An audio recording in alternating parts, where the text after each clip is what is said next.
Hello, I am Adebola, and welcome to Girls Time Out.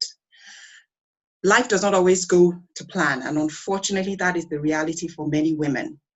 We experience loss, emotional turmoil, relationships break down, and this impacts each one of us differently. My guest today has experienced that and is here to share her story. Her story gave me a major perspective shift, and I hope others can learn from it too. Her name is Funke Oham. Thank you so much, Funke, for being willing to join us today to share your story. I Thank you so really much. appreciate that. Thank you, Bola, for inviting me. All right, we'll just jump right in.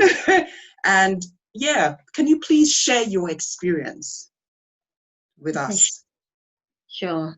So 14 years ago, the day of my life turned to be, a nightmare in quotes. Went into labor that day, planning to come out of hospital with a bundle of joy. And during labor, I was told that my baby had passed away. He was born still. So that was a really painful experience. That was unexpected because it was a full-term pregnancy. It was low risk as well. So there was no sign of any issues of anything going wrong. So it came as a shock. Yeah, I had to deal with that, And a few months down the line, decided to try again. I got pregnant right away, which was also exciting. Looking forward to that next phase. And 23 weeks into the pregnancy, I started having kind of tummy pains. And later on, I thought this looks like labor pain. And I thought that can be, but it kind of intensified. And we ended up going to the hospital. I was checked and I was told I was fully dilated at 23 weeks. I mean, that was like, how can that be? But we thought, okay, even if we get to that stage of having this baby, we were quite confident that she would leave, knowing that some babies do survive at that age, even though it's kind of, I mean, the percentages are not great, but it's possible. And also because of my in God, I thought, well, she'll pull through. I've been through this once. I can't go through this again. Yeah. And then hours later, we were at that same point and we lost her. So it was really, really hard. What was going through your mind? How did that feel for you in that? I know the first time, the second time. Can you recall the processes? How that felt for you? Yeah, absolutely. I mean, it was a tough time, loads of questions. I felt very alone. I also felt abandoned by God. I felt God should have, stepped in and saved the babies and done something. Especially the second time, I thought, okay, first time we've been through that, we processed that, we decided to move on. And then I couldn't believe I was in that same spot the second time. I also just felt, I can't do this again. I think that's one thing I said to my husband before we left to the second time, let's just look at other alternatives. I can, just the emotional stress, the emotional pressure, the thought of, you've been through this again and then having to come back home with nothing to show for it. So I think it was just, feeling alone, feeling abandoned. And then also asking myself, will I ever be a mom again? Even if I did try, would this be the same again? Because one of the first things I had with the first pregnancy was preeclampsia, which happened on the day of delivery, and I had no clue I had that. So I also had high blood pressure. So there was also different, diagnosis in terms of when you can try, when you can't try, will this happen again? Some doctors said yes, it'll happen again. Some said you can't have it, you only have it once. So there was all that fear, all that worry, all that anxiety, and then also my health as well, because I think from the first pregnancy, I also had my blood pressure became an issue, so also I having other issues physically. So there was a lot of things to process, but there was still that desire to be a mom and to have other kids. So it was just that feeling of, I'm just alone, even though I knew that others had gone through it, but it was my own pain to bear in a way. Yeah. That sounds, it sounds really tough. It sounds, in terms of the support now, because I think when I connected with you about this, it was really because I was trying to support someone that had gone through or was going through something of the sort. And yeah, let me first ask that. So what support did you receive? You've talked about what support was it that was there for you? Because I know a lot of people have tried to make you feel better, as we do in our community, in our faith community, in our cultural community. How was that like for you in terms of the support around you or the things people said? or how they tried to make you feel better? Okay. Well, I mean, there was support, but I think, at those initial stages, I mean, even not receiving a phone call on time from certain friends or family members, I felt quite hurt. And I thought, oh, if you knew this happened to me, wouldn't you just pick up the phone right away and call me? But, as time progressed, I realized sometimes people just don't know what to say. So they stay away, or they don't call, or for some reason they're busy with other parts of their life. And I think that hurts initially. But in hindsight, I know that people did care about me. Some, sent, some called, some did visit.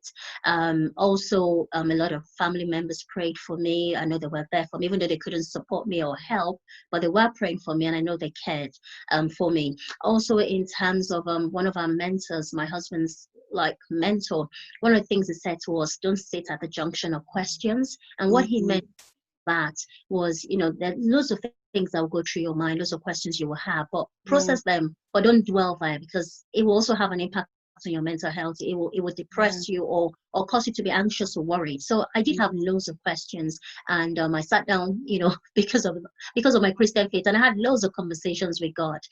But I think personally for me, it got to a point where I came to the thought came to me that even I can go through all these points, but I have to let go at some point. So there's this phrase got dropped in my heart, which is called "if only." So I went through the same. If only I'd done this. If only I'd gone for my last appointment. If only the midwife, had stayed behind to check me. Maybe they would have picked it up. Maybe this wouldn't have happened. If only I'd paid attention to the dreams I had. Maybe this was a sign and I was meant to do something else. And all these things were torment, but I had to let go and say, if only I could just praise, even in my situation. If only I could just look at the good things that could come out of this. If only I could count my blessings in the pain. And that was what kind of gave me relief and gave me the zeal to move forward and to live again. So that thought, don't say that a junction of questions really, really helped me. Also, the second time when we lost the baby, we went into hospital to see a consultant, and she was just a blessing from God. I just connected with her. I felt comfortable with her, and in my successive pregnancies, she looked after us. And throughout that period, even though there were other issues along the way, she was just God sent. And I think for me that support of having the right consultant after the 2 losses was a big blessing. So that really helped me, and that's another support I got. So yes, I say in terms of support, so family, friends, the consultant, also the way I think, my thought pattern, I think that was quite important. Also, I had reassurances from God, from the Bible. So I do a lot of meditation. Some of the scriptures that really helped me, a few, I'll just mention a few, was one of, in Psalm 23, talks about, even if I walk through the darkest valley, God is by. It also reassured me that I was not alone, that God will never leave nor forsake me. Even in my pain, He was right there with me. And the other thing is, it says in Isaiah 43 that even when you walk through the rivers, they will not sweep over you. So those emotions and all those pain and the grief I felt, it just kind of reassured me that, yes, it's a process. Yes, it's a phase, but I will not be overwhelmed, and it will not destroy me. So it will actually, all that experience will go on to strengthen me. Yeah. If only, and don't dwell in the valley of questions. Wow. And I think that's those questions. Yeah, I think when it comes to loss, when it comes to things, emotions, we're asking ourselves, was there something I did wrong? Was there something I could have done differently? And if you were to advise other people, because unfortunately this is something that other women would go through. Either they've gone through it or are going through it, or they will go through it. It's what would you say to somebody who is in that place where you were? Because when we look at mental health, what you've gone through is something that really impacts on people's mental health. What would you say to somebody who is in that place now? Okay.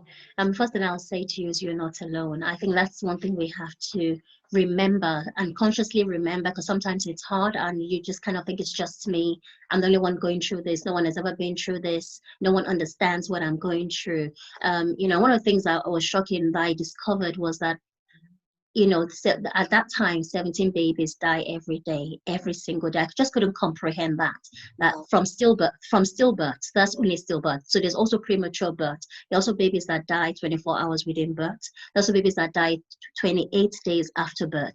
So just thinking about the sheer number of this made me realize there are other women that are out there that are hurting as well as I am. And that led me to do a lot of reading online and I joined a lot of online forums for other moms who've been in the same position. And even though everyone had their own loss, they were able to reach out to each other and help each other and support each other and encourage each other. So one of the things I'll say to you is a support out there. There are loads of women that understand what you're going through, that have walked in your shoes and are ready to give you that hug or a pat on the shoulder, a shoulder to cry on, and just to encourage you through this journey. So one thing is you're not alone. There are others that have been there and they can support you. Also, I want to encourage you to reach out. Don't bottle it all in. So it's important that you express your emotions, you acknowledge your loss. People will kind of say to you, they forget about your babies, they forget about the days they were born, but you need to acknowledge them and acknowledge that they existed and they do exist, even though they're not currently with you, and acknowledge your loss. Also, one of the things I would say is one of the things I took away was I will always be a mom. Even though they were not with me, I will always be a mom. Also, making that choice when you get to that stage to live again.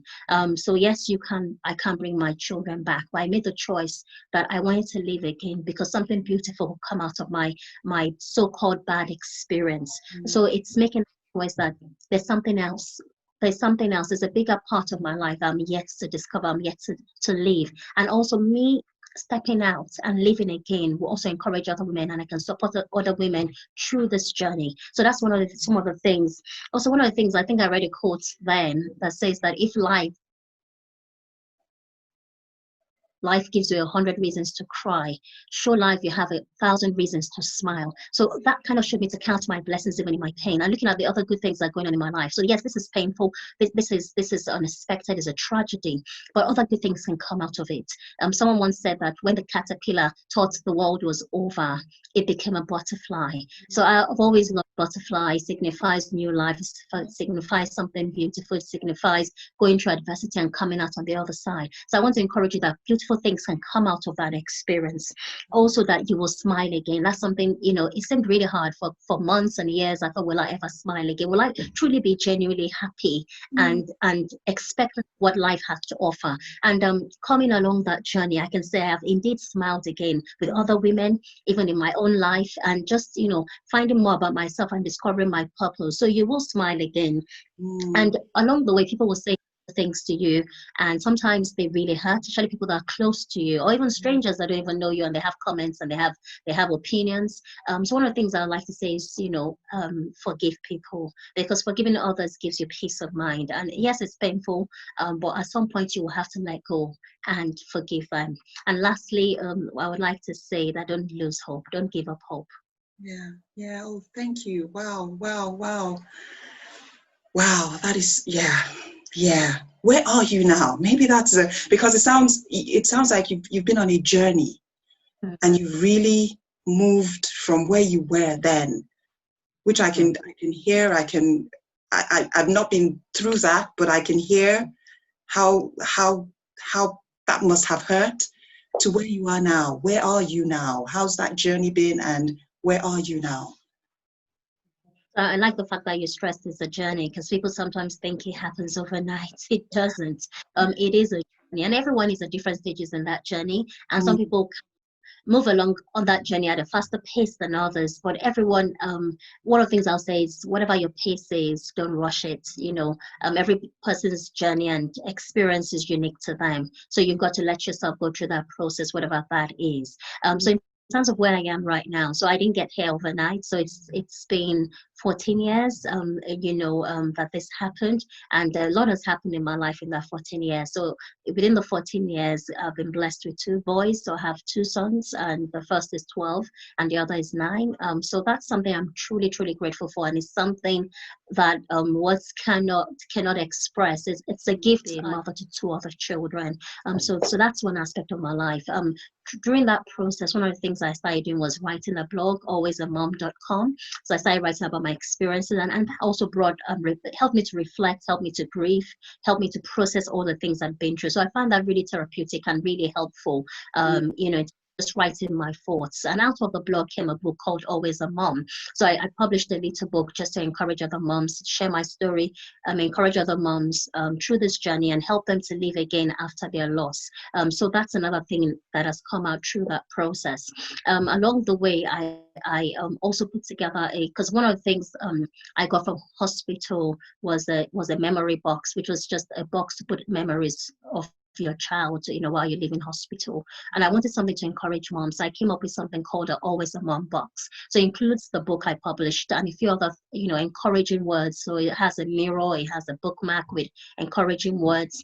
I think it also has a little teddy bear and a few other things. So just to encourage mom in that journey. So it's something we've given out in hospitals, and I'm hoping to be able to give it out in many other hospitals as the years go by. I've also done a bit of fundraising to support maternal maternal health. Of course, one of the things I found out is some mothers lose babies, some others die in the process of childbirth. So that's something that's quite personal to me. And also having lost 2 cousins in childbirth and a dear friend in childbirth, that's something I'm also passionate about. So through this experience, it's helped me realize that other people are in pain as well. And there's so much more I can give back. I can encourage others. I can support others. Also in 2016, I organized a baby conference, which was to bring mothers who've been through baby loss together. And it was called Finding Hope. So it was helping people find hope in their circumstances and in their loss. This is some of the things I've done, and in the future, I'm hoping to set up a foundation to support other women and also to support babies who've lost their moms. Wow, thank you. I know that book, particularly your book, Always a Mom, is something I'll encourage because it changed my perspective as somebody who was trying to support someone close to me that had gone through loss. And I said all the wrong things. And I think it was from your book that I realized actually there are times when you just keeping quiet is enough. You don't have to try and make it better. And you don't want to try and minimize the person's pain, because you can't do that. And I think that's somehow what we've learned how to do, or how to try and, because we want to take the pain away. So that book is something I would so recommend, because it opened my mind, changed my perspective immensely. Thank you so much for sharing your story, and thank you for the amazing work you're doing, because it's like something has come from that pain and it's making a difference to other women's lives. I appreciate your time. Thank you. Thank you so much for having me. Thank you. And that's it from me today on Girls Time Out. Really want to thank Funke for being my guest today. I really appreciate it. And if you want to get a copy of the book, I think it's available on, is that alwaysamom.com. Alwaysamom.com. Okay. And I think it's important, if you know somebody that has been through it, you need to read the book before you open your mouth and put your foot in your mouth, which I did. Thank you, and have a good day. Stay blessed.